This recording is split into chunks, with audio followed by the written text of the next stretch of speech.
Good afternoon, everyone. Just wanted to do a quick video of my 1970 Mercury Cougar. Right now, Mako paint job's got about 1.5 years on it. Haven't had any issues. It's been garage kept. There were a couple problems in the beginning, just with some overspray underneath the cars, inside the wheel wells, but I went through about 2 weeks ago, redid the front suspension. So it's got new springs, shocks, upper, lower control arms, inner, outer tie rod, rebuilt the steering valve on there instead of buying a new one for $300. If you ever have to do a new one, it's like $26 for the rebuild, and it's pretty fun actually to go through and redo it all. Along with the front suspension, did the brakes. So just did the regular one piston calipers and new discs. In the back, get under here real quick.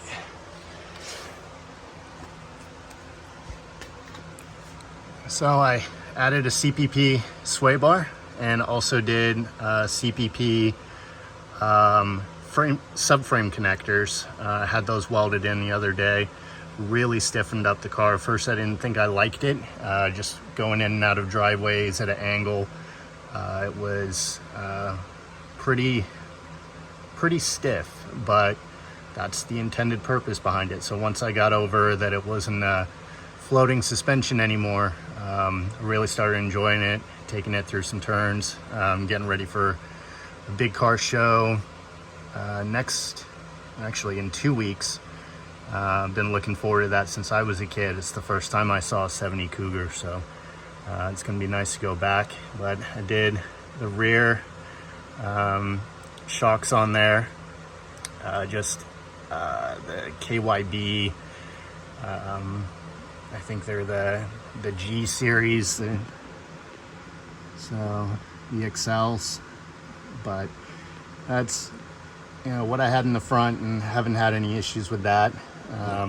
Also did the traction bars. So these are just little cheap ones from Jags. I think they were $50. They're a little bit short, so I need to get some extenders on there. But I noticed doing a burnout, I got a lot of wheel hop, and so trying to rectify that a little bit. I don't do it too often, but it was pretty bad. I actually spun out and messed up one of my front wheels and replaced that. Wasn't anything major. Jumped a curb, half Mustang, so I guess it had to happen at some point.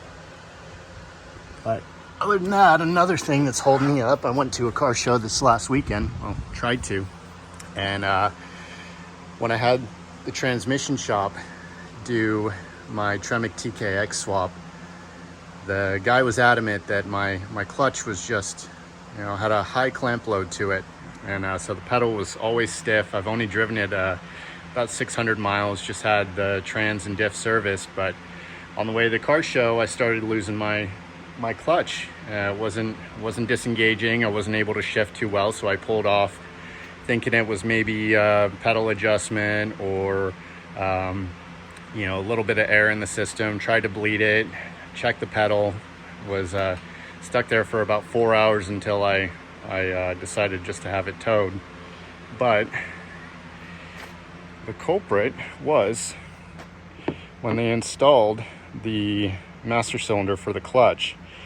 They actually had the rod, it should have been straight, it was over at an angle about 3 inches to the side and 1 inch up. So because of that, this should all be even, but completely shaved down the actual piston going inside the bore. So I've had my car towed twice. First time because the brake master cylinder they installed, they didn't check the rod length and it was a full 1 inch out, so my rear end locked up on me. After the engine bay had gotten hot, fluid had gotten hot, it just wasn't releasing pressure, and I didn't find it out until I got it back home. But that was a pain in the butt for 500, 600 miles to have that happen of very light use. You know, just kind of pays to double check even a renowned shop's work. We'll go inside. I haven't really shown that off. There's the 5-speed. It's pretty clean in here. I know at one point a father-son